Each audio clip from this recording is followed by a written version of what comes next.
This is all well and good, somebody once told me, but I'm a DJ and I'm not really an MC. I don't do any talking on the microphone. I mean, what are you talking about? How am I something different? Well, first of all, I don't know, why are you thinking you're not different? You really got to figure out you're different, so you're going to have a tough time anyway. This is Bill. Thanks for being a part of Creative License on the Creative License podcast.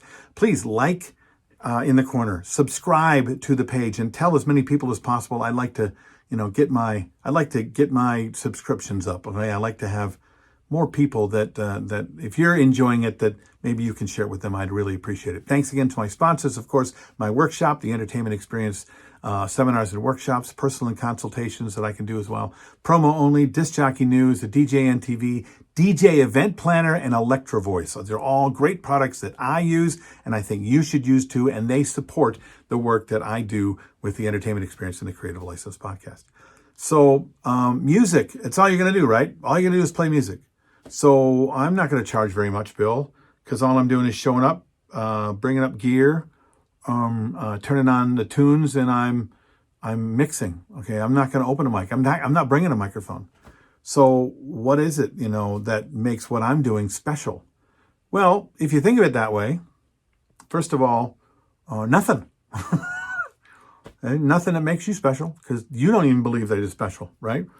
But in an effort to be able to make a better living at this than just being paid as a guy who brings gear and sends music through a system, which if that's all you're doing, and if that's all you're saying you do, other than maybe mixing, that's a skill, right? But every DJ says he can do that, even the ones that can't, right?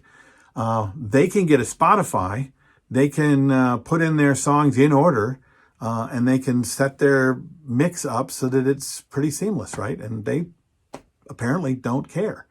But what are you going to do for them that somebody else can't? Well, how about you create music for them that ends up being an expression of them? What about getting to know them so that it becomes a soundtrack for the day, and a soundtrack that evolves throughout the day, from the ceremony to the cocktail hour, to the dining, to the dancing, to the end of the evening? Have you looked at it like that? Maybe you have. But do you express it to your client like that? Or do you express it and don't even do it that way? Because you've heard another DJ say, I do this as a soundtrack for your day, but you still just picking music. You're picking your own music. You may put a few of their songs in there. Or are you taking time, in personal consultation time, on Zoom, on phone calls, in person, to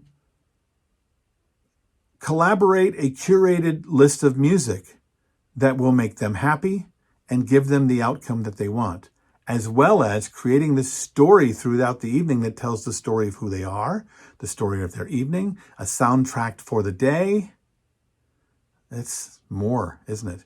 I mean, really, usually we don't like to have the bride and groom's impact. We don't want to know what they want, because they don't know how to pick good dance music. You're right, but they know that too, because that's why they hired you. What you get stopped in is you don't sit down with them and work with them. You don't sit down and talk about each moment of the day, helping them to bring in the ideas they have, and then being unafraid to say to them, well, that's a great song and that's really a cool sound, but that's not going to create dancing for you. And if you want dancing at this point, maybe we should look at that. Or if you want to have a more romantic feel, that's great, but do you know what romantic means to them? Or do you only know what romantic means to you, right? I want a Caribbean feel. Okay, well, Caribbean feel, depending on where you went in the Caribbean, has a different feeling. And if you pick the one that you think is Caribbean and they don't recognize it, then you're not doing your job right, because you didn't collaborate with them. And it's not just getting lists of songs, because they don't know how to do that. If they knew how to do that, they wouldn't be hiring you. You need to sit with them and creatively create a collaborative idea of something for them. Now, if you can do that, or at least if you can say to them, that's what you do, you don't just play music, and then when they want it, actually do that, then you've already set yourself apart from guys who bring gear and play tunes.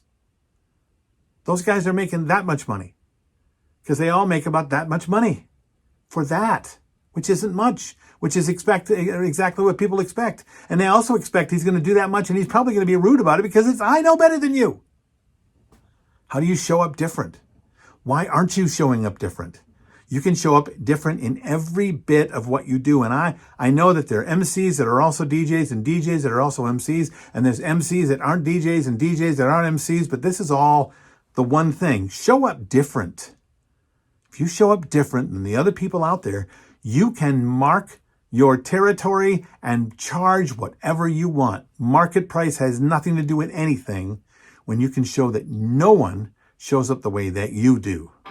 What do you think of this? I'd like to know. Write your comments below. Reach out to me. Otherwise, at the very least, click the like, click the subscribe button, and I'll see you next week on Creative License. Bye.